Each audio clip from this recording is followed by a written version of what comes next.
All right. So going back to that first gunfight that you got into where Feeks hit you in the back of the head. From there, were you actually engaged in I did engage got some KIAs there? Or? On that one, no. That one I did not. I ended up being Feeks' bitch after I had shot about a half a mag because his batteries, because in Afghanistan, just anywhere, your radios are fucking up. He's trying to talk, and the birds were way more important than me sitting there engaging one person. So I then started running up and down this hill, we were trying to figure out what was going on with his. It wasn't an emitter. It was the green. I can see the name of the logo right now. A PRC something? It's like a sat phone type deal. Oh, I could see it, but I can't remember the name of the company around. It doesn't really matter. But we're trying to figure out which one. He had spare one down in the truck, and we're trying to figure out what the fuck's going on. So I was running up and down the side of this hill, and it was late February, had no snivel gear whatsoever, nothing. We weren't planning on staying out there either. So not only am I sweating my fucking ass off and running up and down this fucking side of this massive hill in Afghanistan in these trench systems, now we're waiting for the tick calms down, and now we're waiting for nighttime, and now I'm realizing I'm going to be cold as fuck. This is going to be brutal. Yeah. Starts snowing sideways on us, windy as fuck. I had no snivel gear, so I start opening up all the MREs I could possibly find, and I'm shoving MRE heaters all inside my shirt trying to stay warm, and it's burning my fucking skin. I'm just struggling like crazy. And that next morning, see, I got so many like stupid, like bigger, like I remember like, not like a lot of the smaller ticks, but I've got like a handful of really, like I remember some of the bigger ticks, and the next morning, me and one of the other SEALs were like, oh, we got to take a shit. This is so stupid. This is so stupid. So we're like, all right, let's go take a shit. I still can't believe I did this to this day. This is young and dumb me. Left all my gear. Took off my fucking vest. For some reason, that vest that I had with 2 plates was too fucking heavy. Leave it there and my helmet there. And I even left my fucking rifle there. For some reason. So did he. Why did we do that? I don't know. We could hear... So we can hear through ICOM chatter that they were maneuvering on our position. So we knew we could see them and they're too far to engage. So we want them to come in as close as we can before engaging them. Or calling birds, because right when you call birds, they just bounce. So we just waited. Let's go take a shit. So me and him go take a shit, and we're on our way back. And this is me being dumb and new. I'm on top of this ridgeline, walking like a fucking idiot with nothing, walking, and all I hear is it fucking hits the fucking dirt around. Oh fuck! Turn left and dive headfirst off the side of this thing. I just slide. They initiated contact on me and his dumbass walking on top of the fucking hill. Holy fuck! And it was one of those moments where you're like, "Holy fuck! What is going on?" And we can still hear the fucking rounds going off over the top of us. And then he looks at me. He just starts laughing. He's like, "We're so fucking stupid. What the fuck were we doing?" I was like, "I don't know what the fuck. I'm new. I don't know what the fuck is going on." God, how far away were you taking a shit from where your rifles were? Too far. Yeah. Way too like far. Hundreds of yards? Like way over 100 yards, yeah. I don't really know why. I was just following him, He's like fucking, his name was Josh, actually. And Josh is he was a SEAL Team 3 guy, but he was he's one of the big, like, what does he do now? CrossFit? He's like he won CrossFit Guy of the Year, Bridges? Shit? Yeah, Josh Bridges. Oh, shit. Yeah, that's him. Me and Bridges. Fucking trip. Yeah, he was the one that was with me. He was the fucking handlebar mustache guy. Yeah, he looked like a fucking pirate. Yeah, that's a fucking trip. Yeah, you know him too? I actually don't know. I mean, I've talked to him a couple of times, talked about having him on the show, and just never made it happen. Yeah, Bridges. Yeah, that's a fucking trip, man. See, I know all those guys. This is kind of crazy. You probably know some of the other guys too. That's weird. God, what a fucking small world. Mac, Mac from back then? Mac's a crazy motherfucker. Redheaded kind of guy? Officer? I think he was, yeah. Yeah, oh yeah. Motherfucker would wear a bomb helmet out. Crazier and shit. Yeah, I don't want to say his first name. I don't think he's still active, but I know he's pretty private. I won't say his first name. Okay. Yeah, no, that's fucking wild, man. So once you get back from taking a shit, you get your shit back on. Did you guys mix it up with him at that point? Or? Yeah. Meat, one of the guys we call Meat, he was. So we had we were testing out these 2 Doom buggies at the time too. We were like, they're testing, we're trying to figure out, and they were whatever, but we had a 50 cal mounted on the back of a Doom buggy and an ALGL, I think, like some type of automatic grenade launcher.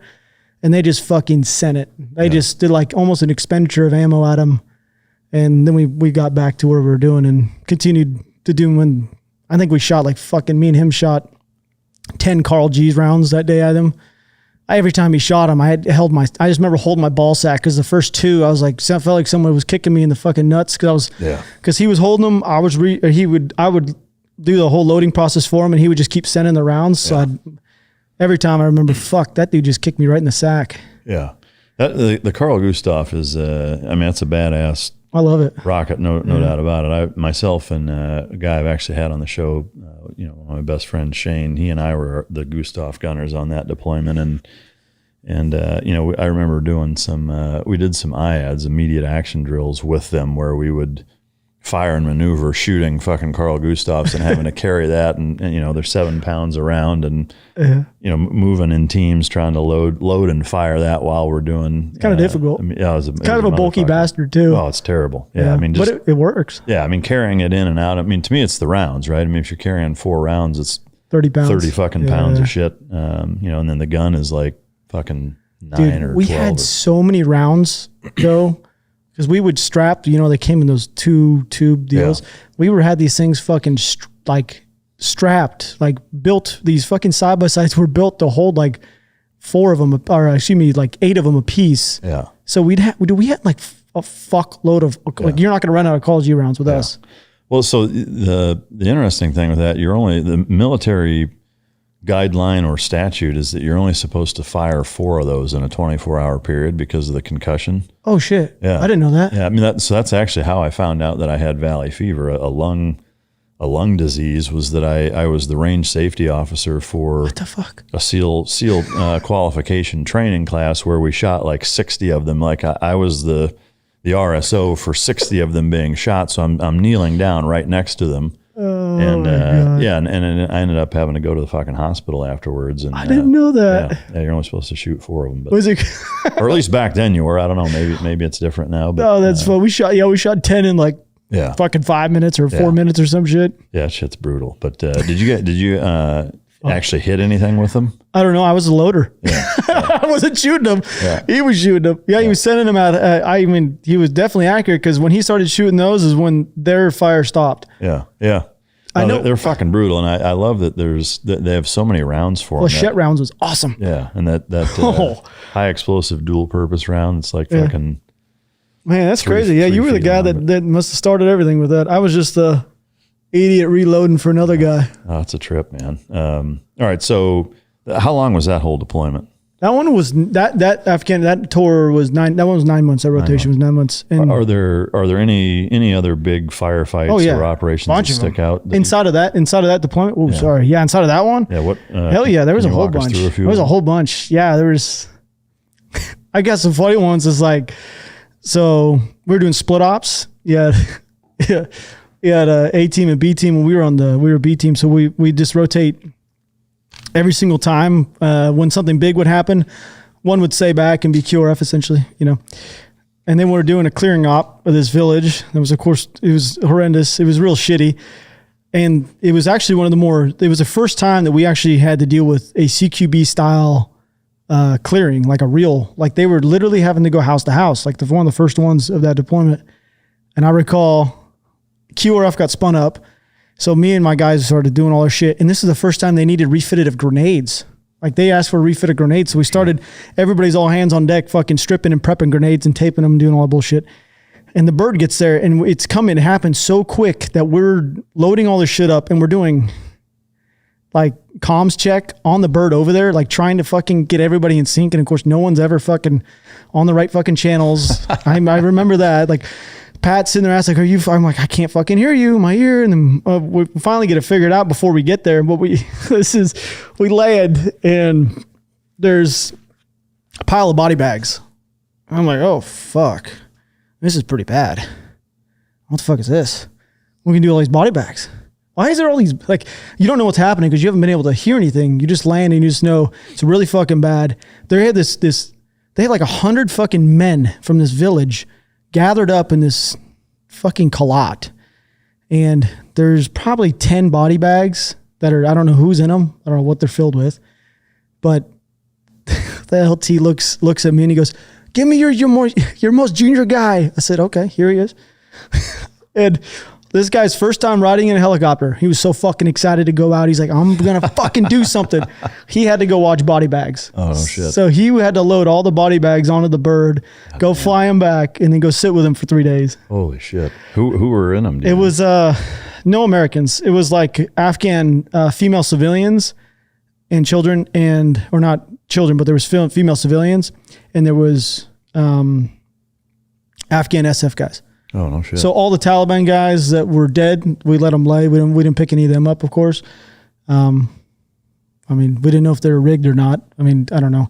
This wasn't our job, but we picked up all the civilians and the guys that were attached to us. Yeah. But yeah, it was a handful of body bags he threw in there, and we got to ride with them. And I remember we went through that whole village and did the whole thing, checked to make sure every single dude that was killed was actually dead.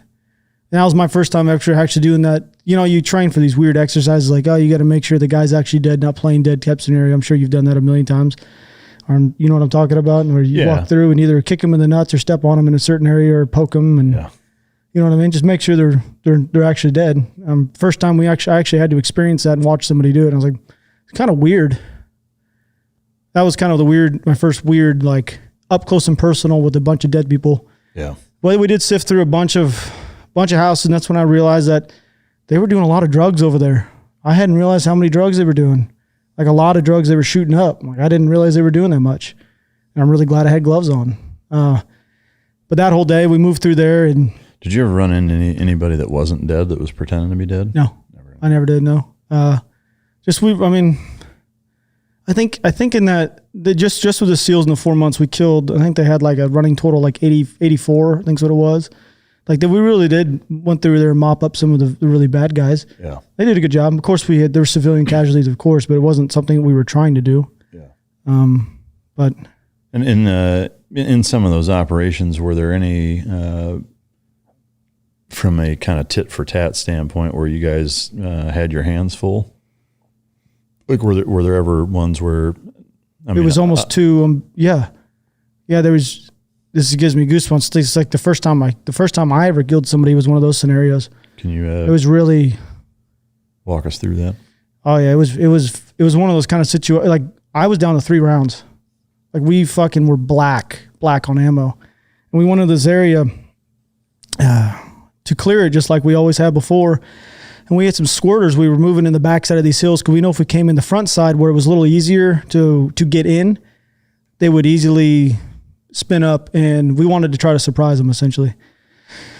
Was that the nature of the overall mission, or what was the clearing? We're just clearing, trying to create more white space. Yeah. That was our goal. Was create white space, bring these villages back to these civilians so they can actually live in them again. Yeah, because I couldn't live in them. They were riddled with IEDs and shit like that. But I recall this one.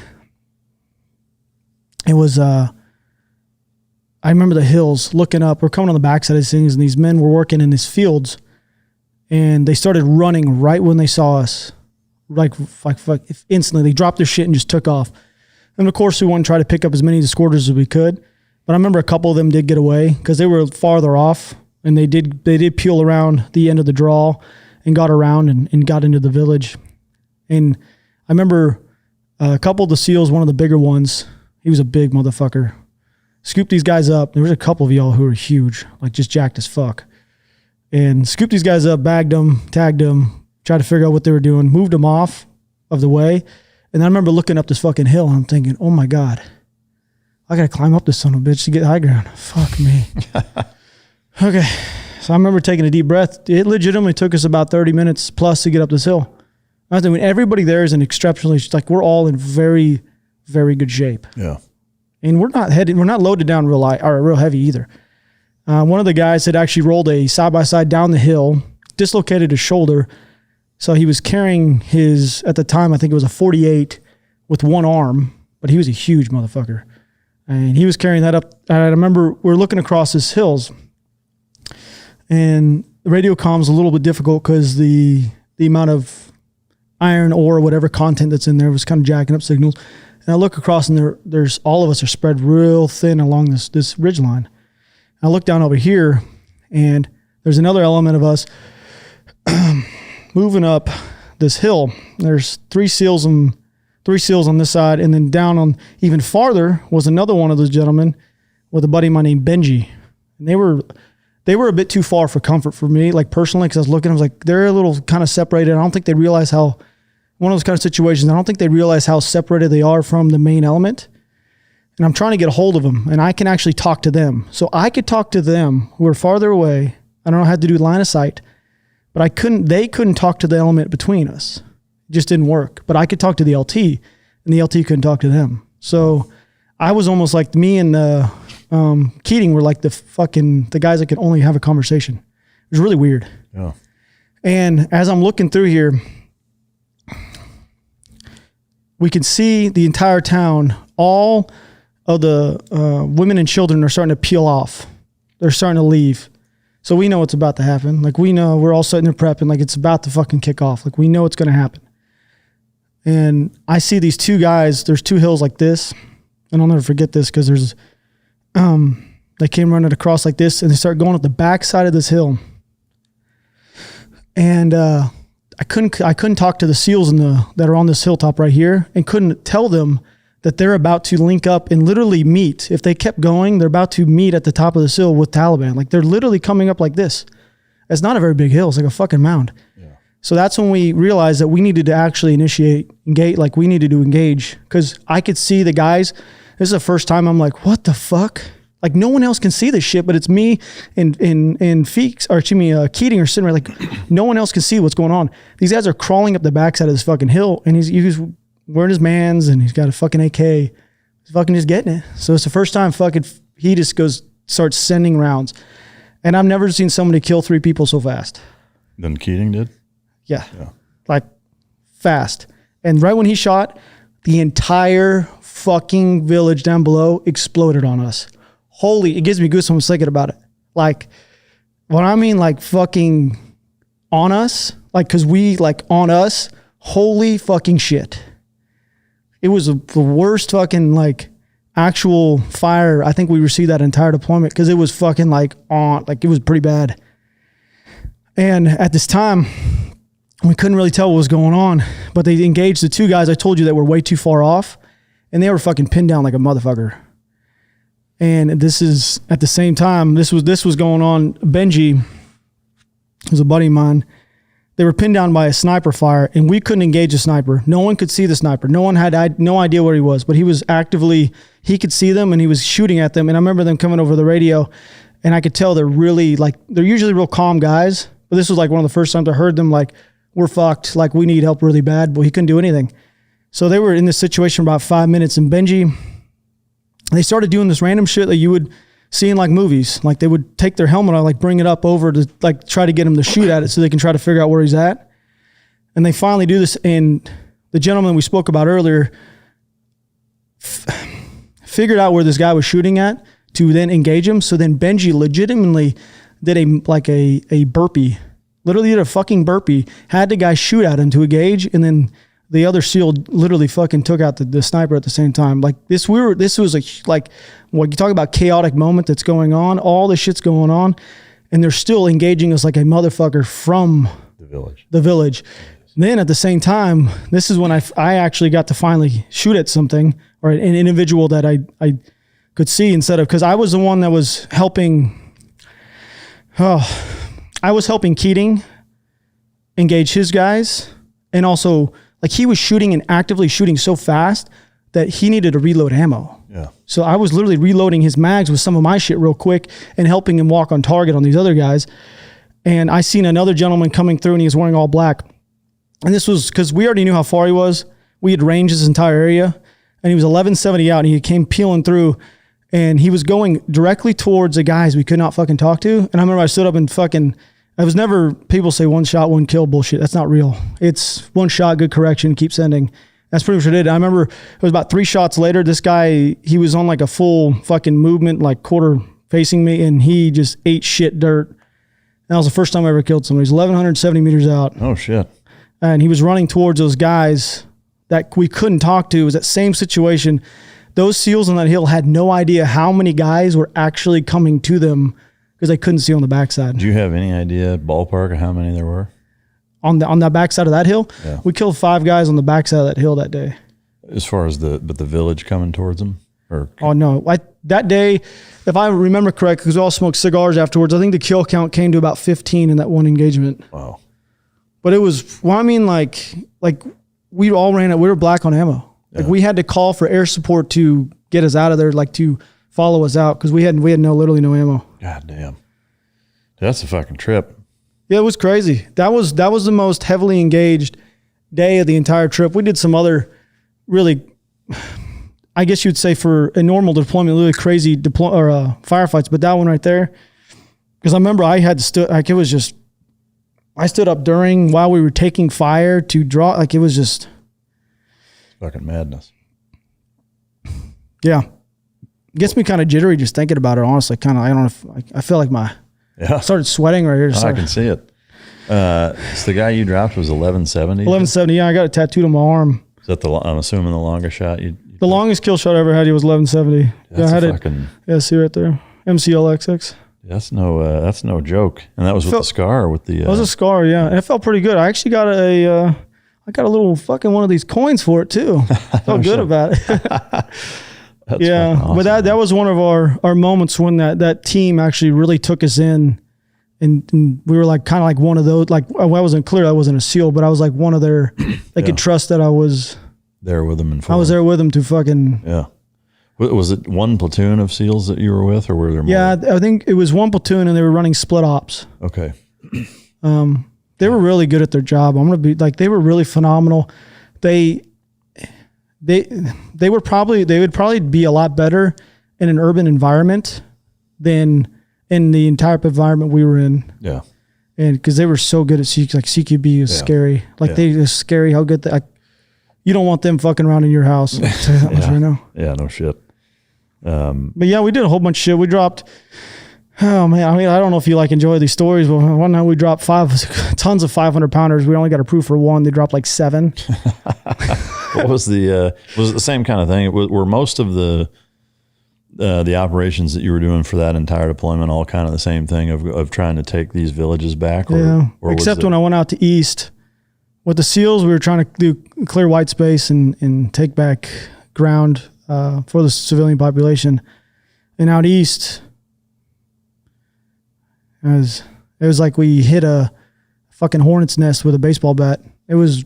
Is that where you dropped the 500 pounders? No, that was in Ferry Ob still. We dropped the 5. I didn't drop them. I don't have the authority to drop those, of course. So if you can tell that story quick, and then we'll talk about the 500 pounders were just out one night, and then we were just doing the same thing we always did. They were going down to clear a fucking village, and this was one of the most heavily prepared fucking operations I've ever seen over there. Like, we had different levels of air support, and not just, we always had different levels, of course, but all of them were on station.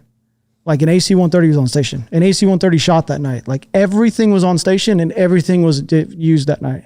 Wow. I've never seen, cause I've seen AC-130s during the day, and at the same as nighttime, it literally goes from pitch black to sun. Yeah. To dark, to sun again, to dark, it was fucking nuts. Yeah.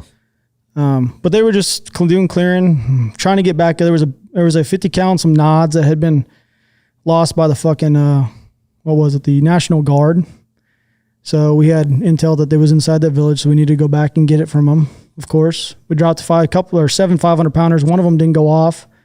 So that's why he really got in trouble, because one of them didn't go off. Then we had to go out and get it and blow it in place. But yeah, that one wasn't super crazy, but that was the first time I got to watch AC-130 really. And I'm sitting on this hill because I have no reason to engage because we have elements on the ground, and I'm just kind of making sure no squirters come up this way. So I'm literally just got to watch I get to watch our element move through the valley and watch the Taliban and shitheads push back, and it's like watching a fucking movie. So I'm sitting up there just watching. We're all literally just hanging out, just watching the shit go down.